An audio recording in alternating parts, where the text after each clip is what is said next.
Salom. Hammalarning o'shatonlar xayrli bo'lsin. Bugun 2026-yili 7-oyning 25-kuni. O'zbekiston Toshkent. Mana buraya kelgan. Yomon salqin.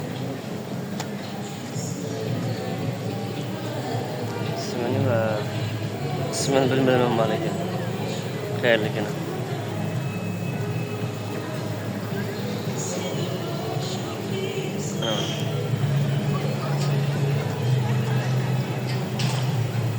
Görün.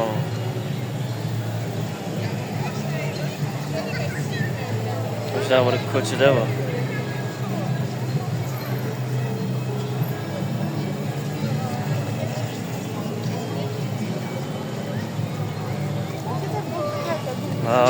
Yani gitgiden suv chiqmay muhitni saqlashtirgan ekan.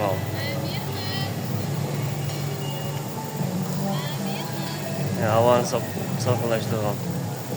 Ana.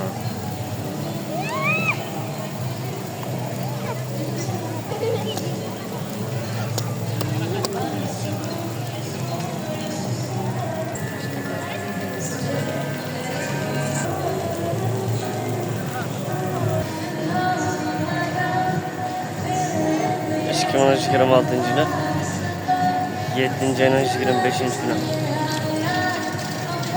Shanba. O'zbekiston Toshkentga salomga kelib oylik ketishni unutmadim.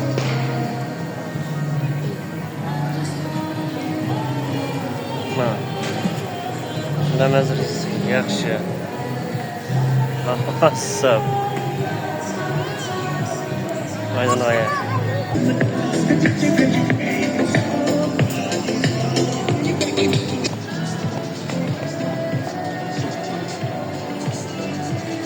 Evet, kendi şeyinde korkup tuttum yani. Allah bazarken hiç bırak.